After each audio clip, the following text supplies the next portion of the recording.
అని చెప్పి నేను మీ అందరికి కూడా చెప్తా ఉన్నాను.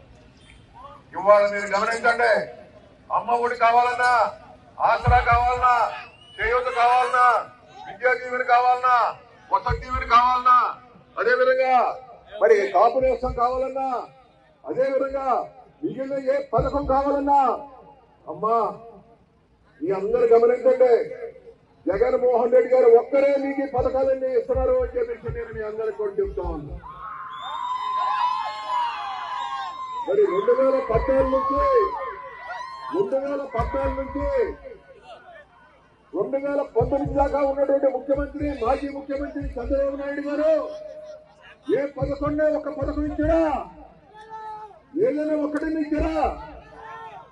యువగంగా డాక్టర్ మహిళల్ని ఏ గ్రేడ్ తీసుకుని బి గ్రేడ్ లో పెట్టాడు అని చెప్పి నేను మీ అందరికీ కూడా చెప్తాం. రైతుల్ని సర్వనాశనం చేశాడు. వానలు లేవు, చెరువుల్లో నీళ్లు లేవు, బ్రహ్మలంకం చెరువు ఎండిపోయింది. ఈ విధమైన పరిస్థితుల్లో కొట్టి పెట్టుకుని 5 సంవత్సరాలు ఓపిపట్టి జగన్మోహన్ రెడ్డి గారిని మనం అధికారంలో తీసుకొచ్చాం. 150 సీట్లతో గెలిచామని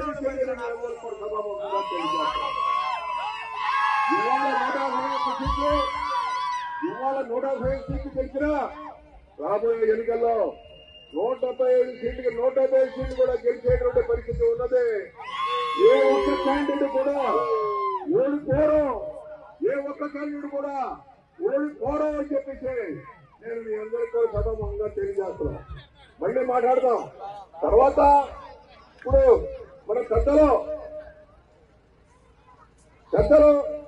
మన చిన్నాడు రామగౌడయ్య గారు కూడా ఇక్కడ పార్టీలో చేరడం జరిగింది.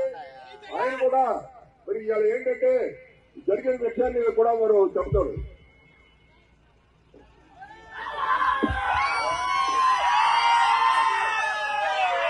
అందరికీ నమస్కారం. ముఖ్యంగా మన గౌరవనీయులు ప్రీతం నాయకులు ప్రతాప్ అప్పారావు గారు, మన ఎమ్మెల్యే గారు ప్రతాప్ అప్పారావు గారికి, ఇక్కడికి విచ్చేసిన వైఎస్ఆర్ కాంగ్రెస్ పార్టీ నాయకులకి, సోదరమణులకి, మిత్రులందరికీ పేరు పేరున హృదయపూర్వక నమస్కారం. ఇవాళ రాష్ట్రంలో పరిపాలించేది పేద ప్రజల ప్రభుత్వం, పేదలు నచ్చిన ప్రభుత్వం, పేదలు మెచ్చని ప్రభుత్వం. కాబట్టి పేద ప్రజలు కోరుకునే వాళ్ళే ప్రభుత్వంలో ఉండాలి. పేద ప్రజలు కోరుకునే వాళ్ళు ధనవంతులకు ప్రభుత్వాలు అక్కర్లేదు, వాళ్ళ కోసం ప్రభుత్వాలు ఉండకూడదు.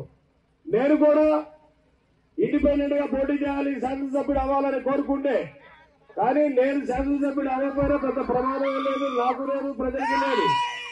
కానీ జగన్మోహన్ రెడ్డి గారు ప్రభుత్వం రావాల్సిన అవసరం ఎంతైనా ఉంది. కాబట్టి జగన్మోహన్ రెడ్డి గారు ప్రభుత్వం రావాలంటే ఇక్కడ ప్రతాప్ అప్పారావు గారు అత్యధిక మెజారిటీగా గెలవాల్సిన అవసరం ఉంది.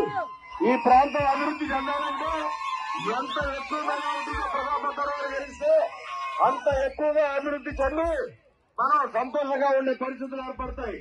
కాబట్టి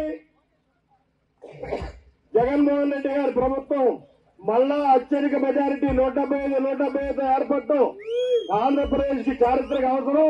అట్లా ఏర్పడాలంటే ఇక్కడ ప్రతాప్ అప్పారావు కూడా 1,00,000 ఓట్ల మెజారిటీతో గెలవడం అవసరం.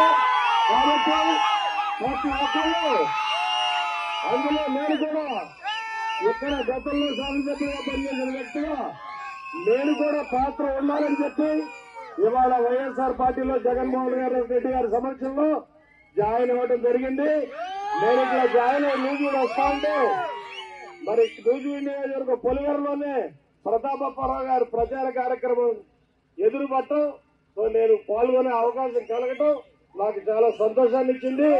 సో ప్రతాప్ అప్పారావు గారికి 1,00,000 మెజారిటీ తీసుకురావడం మనందరం కర్తవ్యంగా పని చేయాలని, ప్రతాప్ అప్పారావు గారిని రాష్ట్రంలో పెద్ద శాఖలో మంత్రిగా చూడాలని, ఇందుకు మీ అందరూ ఈ 40 రోజులు మరి మన పనులన్నీ పక్కన పెట్టి శ్రమించి ప్రతి ఒక్క ఓటర్ని, ఇవాళ జగన్మోహన్ రెడ్డి గారి పార్టీ పనిచేసింది కాబట్టి ఓటు అడిగే హక్కు ఉంది.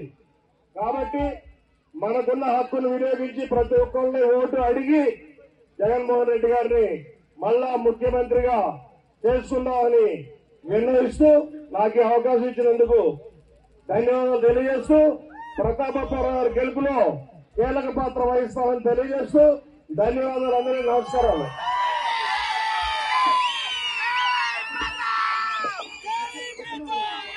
ప్రతాప్ నాయుడు గారి నాయకత్వం వర్ధిల్లాలి. ప్రతాప్ నాయుడు గారి నాయకత్వం వర్ధిల్లాలి. ప్రతాప్ నాయుడు గారి నాయకత్వం వర్ధిల్లాలి.